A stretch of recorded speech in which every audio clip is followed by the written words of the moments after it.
ನಮಸ್ಕಾರ ಪ್ರಿಯ ವೀಕ್ಷಕರೇ, ಇವತ್ತು ಮನುಷ್ಯ ತನಗಾಗಿ ಸುಂದರವಾದ ಅರಮನೆಯಂಥ ಮನೆಗಳನ್ನು ಕಟ್ಟಿಕೊಳ್ಳುತ್ತಿದ್ದಾನೆ. ಆದರೆ ಆ ಮನೆಯಲ್ಲಿ ಪ್ರಾಣವಾಯು ನೀಡುವ ಒಂದು ಗಿಡ ಇರುವುದಿಲ್ಲ. ಇಲ್ಲೊಬ್ಬರು ಪರಿಸರ ಪ್ರೇಮಿ ಇದ್ದಾರೆ. ಇವರ ಮನೆಗೆ ಹೋದರೆ ಸ್ವರ್ಗವೇ ದರಿಗಿಳಿದಂತೆ ಭಾಸವಾಗುತ್ತದೆ. ಮನೆಯ ಸುತ್ತಮುತ್ತ ಮನೆಯ ಆವರಣದ ಒಳಗೆಲ್ಲ ಹತ್ತಾರು ಹಸಿರು ಗಿಡಗಳನ್ನು ಬೆಳೆಸಿ ತಮ್ಮ ಮನೆಯನ್ನು ಆಕ್ಸಿಜನ್ ಹಬ್ ಮಾಡಿದ್ದಾರೆ. ಕೇವಲ ಭಾಷಣ ಮಾಡದೆ ಕೃತಕ ಜಗತ್ತಿನಲ್ಲಿ ಪ್ರಕೃತಿಯನ್ನು ಬದುಕಿಸಿಟ್ಟಿರುವ ಈ ಪರಿಸರ ಪ್ರೇಮಿಯ ಅಪರೂಪದ ಸ್ಟೋರಿ ಇಲ್ಲಿದೆ. ಹಾಗಾದರೆ ಆ ಪರಿಸರ ಪ್ರೇಮಿ ಯಾರು ಅಂತೀರಾ? ಬೆಳಗಾವಿ ಜಿಲ್ಲೆ ಬೈಲಹೊಂಗಲ ಪಟ್ಟಣದ ಡಾಕ್ಟರ್ ಮಹಾಂತೇಶ್ ಗದಗ್. ಇವರ ಮನೆಯಲ್ಲಿ ಕಣ್ಣು ಹಾಯಿಸಿದೆಲ್ಲೆಡೆ ಹಸಿರು ಹಸಿರು.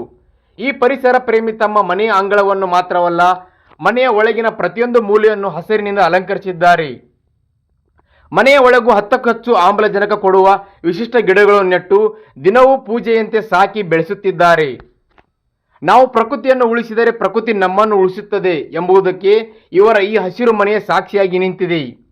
ಜೂನ್ 5 ಪರಿಸರ ದಿನಾಚರಣೆಯಂದು ವಲಯ ಅರಣ್ಯ ಅಧಿಕಾರಿ ಪ್ರಸನ್ನ ಬೆಲ್ಲದ್ ಹಾಗೂ ಅರಣ್ಯ ರಕ್ಷಕರಾದ RD ಹುಲಿ ಇವರ ಮಾರ್ಗದರ್ಶನದಲ್ಲಿ ತಮ್ಮ ಮನೆಯ ಮುಂಭಾಗದಲ್ಲಿ ಗಿಡಗಳನ್ನು ನೆಟ್ಟು ಪರಿಸರ ದಿನಾಚರಣೆಗೆ ಸಾಕ್ಷಿಯಾದರು. ಹಾಗೂ ಇದೇ ಸಂದರ್ಭದಲ್ಲಿ ಮಹೇಶ್ ಕೋಟ್ಗಿ, ಮಹಾಂತೇಶ್ ರಾಜಗುಳಿ, ವಿದ್ಯಾ ಗದಗ್, ಆಕಾಶ್ ಗದಗ್ ಪಾಲ್ಗೊಂಡಿದ್ದರು. ಬಳಿಕ ನಮ್ಮ ವಾಹಿನಿಯೊಂದಿಗೆ ಡಾಕ್ಟರ್ ಮಹಾಂತೇಶ್ ಗದಗ್ ಅವರು ಪರಿಸರ ದಿನಾಚರಣೆ ಕುರಿತು ಮಾಹಿತಿಯನ್ನು ಹಂಚಿಕೊಂಡಿದ್ದು ಹೀಗೆ. ವೀಕ್ಷಕರೇ ನಮಸ್ಕಾರ, ನಾನು ಡಾಕ್ಟರ್ ಮಹಾಂತೇಶ್ ಗದಗ್, ವೈದ್ಯರಾಗಿ ಬೈಲಹೊಂಗಲದಲ್ಲಿ ಫಿಸಿಷಿಯನ್ ಆಗಿ ಕಾರ್ಯನಿರ್ವಹಿಸುತ್ತಿದ್ದೇನೆ. ಎಲ್ಲರಿಗೂ, ಸಮಾಜದ ಎಲ್ಲ ಬಾಂಧವರಿಗೂ ವಿಶ್ವ ಪರಿಸರ ದಿನಾಚರಣೆಯ ಹಾರ್ದಿಕ ಶುಭಾಶಯಗಳು. ಜೂನ್ 5 ಪ್ರತಿ ವರ್ಷ ವಿಶ್ವ ಪರಿಸರ ದಿನಾಚರಣೆಯನ್ನಾಗಿ ಆಚರಣೆ ಮಾಡಲಾಗುತ್ತದೆ. ಈ ದಿನ ನಾವು ಪ್ರತಿಯೊಬ್ಬರು ಈ ಒಂದು ಪರಿಸರದ ಕಾಳಜಿಯನ್ನು ವಹಿಸಬೇಕಾದಂತ ಅತಿ ಅನಿವಾರ್ಯತೆ ಈಗ ನಮಗೆ ಎದುರಾಗಿದೆ. ತಾವೆಲ್ಲ ನೋಡ್ತಾ ಇರುವ ಹಾಗೆ ವಾತಾವರಣದಲ್ಲಿ ಬಹಳಷ್ಟು ಹವಾಮಾನ ವೈಪರೀತ್ಯಗಳು ಉಂಟಾಗುತ್ತಿವೆ. ಮಳೆ ಬೆಳೆ ಇವು ಸರಿಯಾಗಿ ಆಗದೆ ಎಲ್ಲರಿಗೂ ಬಹಳ ಸಮಸ್ಯೆ ಉಂಟಾಗ್ತಾ ಇದೆ. ಕಾಲಕ್ಕೆ ಮಳೆ ಬರ್ತಾ ಇಲ್ಲ.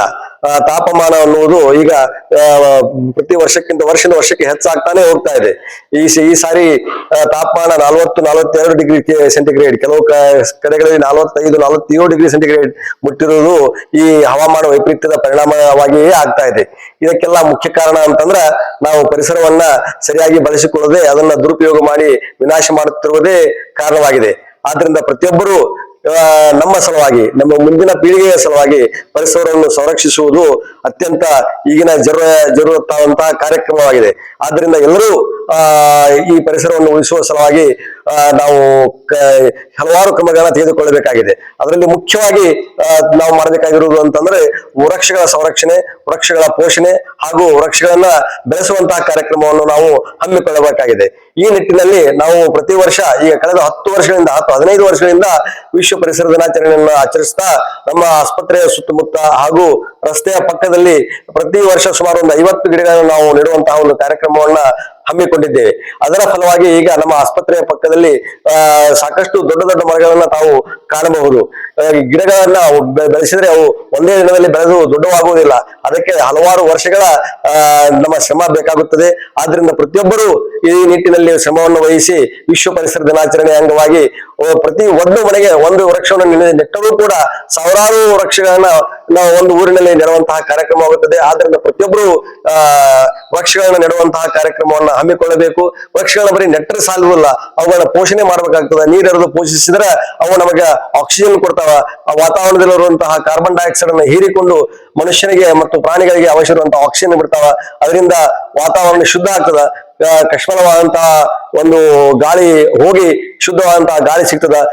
ಮನುಷ್ಯನ ಬದುಕಿಗೆ ಒಂದು ಅತ್ಯುತ್ತಮವಾದಂತಹ ಪರಿಸರವನ್ನು ನಿರ್ಮಾಣ ಮಾಡ್ಲಿಕ್ಕೆ ಸಾಧ್ಯ ಆಗ್ತದ. ಆದ್ರಿಂದ ಪ್ರತಿಯೊಬ್ಬರು ಈ ಒಂದು ವಿಶ್ವ ಪರಿಸರ ದಿನಾಚರಣೆಯ ಅಂಗವಾಗಿ ಕನಿಷ್ಠ ಒಂದು ಮನೆಗೆ ಒಂದು ಗಿಡವನ್ನು ನೆಟ್ಟು ಅದನ್ನು ಪೋಷಿಸಿ ಬೆಳೆಸುವಂತಹ ಕಾರ್ಯಕ್ರಮವನ್ನು ಮಾಡಿಕೊಳ್ಳಬೇಕಾದಂತೇಳಿ ನಾನು ಎಲ್ಲಾ ಬಂಧು ಬಾಂಧವರಲ್ಲಿ ಕಳಕಳಿಯಲ್ಲಿ ವಿನಂತಿ ಮಾಡಿಕೊಳ್ಳುತ್ತೇನೆ.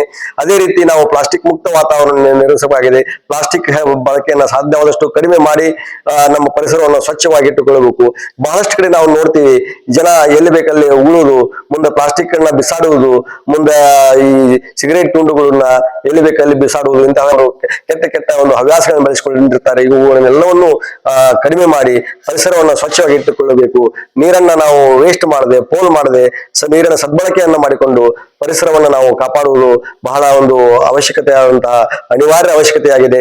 ಆದ್ದರಿಂದ ಸಮಾಜದ ಎಲ್ಲ ಬಾಂಧವರು ಈ ಒಂದು ಕೃತ್ಯದಲ್ಲಿ ಕೈ ಜೋಡಿಸಿ ನಾವು ಒಂದು ಒಳ್ಳೆಯ ಪರಿಸರವನ್ನು ನಿರ್ಮಾಣ ಮಾಡಲಿಕ್ಕೆ ಎಲ್ಲರೂ ಸಹಾಯ ಮಾಡ್ಬೇಕಂತ ಹೇಳಿ ನಾನು ಕೇಳ್ಕೊಳ್ತೇನೆ. ಜೂನ್ 5 ನನ್ನ ಜನ್ಮ ದಿನಾಚರಣೆ ಆಗಿರುವುದರಿಂದ ಈ ವಿಶ್ವ ಪರಿಸರ ದಿನಾಚರಣೆ ಅಂಗವಾಗಿ ನಮ್ಮ ಒಂದು ಜನ್ಮ ದಿನಾಚರಣೆಯನ್ನು ಕೂಡ ಒಂದು ವಿದ್ಯುಕ್ತವಾಗಿ ಆಚರಿಸಬೇಕು ಅಂತ ಹೇಳಿ ಇವತ್ತು ನಾವು ನಮ್ಮ ಆಸ್ಪತ್ರೆಯ ಮುಂದಿನ ರಸ್ತೆಯಲ್ಲಿ ಸುಮಾರು 25 ಗಿಡಗಳನ್ನ ಈಗಾಗಲೇ ಬೆಳಿಗ್ಗೆ ನಾವು ನಾಟಿ ಮಾಡಿದ್ದೇವೆ. ಇವುಗಳನ್ನ ನಾವು ಪಾಲನೆ ಪೋಷಣೆ ಮಾಡ್ತೇವೆ ಅಂತ ಹೇಳಿ ನಾವು ಒಂದು ಎಲ್ಲರಿಗೂ ವಾಗ್ದಾನವನ್ನು ಮಾಡಿ ಇವುಗಳನ್ನ ನಾವು ಬೆಳೆಸುವಂತಹ ಕಾರ್ಯಕ್ರಮವನ್ನು ನಾವು ಹಮ್ಮಿಕೊಳ್ತೇವೆ. ಇದೇ ರೀತಿ ಎಲ್ಲ ಸಮಾಜದ ಬಾಂಧವರು ವೃಕ್ಷಗಳನ್ನು ನೆಟ್ಟು ಪೋಷಿಸಿ ಒಂದು ಒಳ್ಳೆಯ ಪರಿಸರವನ್ನು ನಿರ್ಮಾಣ ಮಾಡ್ಬೇಕಂತ ಹೇಳಿ ನಾನು ಕೇಳಿಕೊಳ್ತೇನೆ. ಎಲ್ಲರಿಗೂ ಧನ್ಯವಾದಗಳು.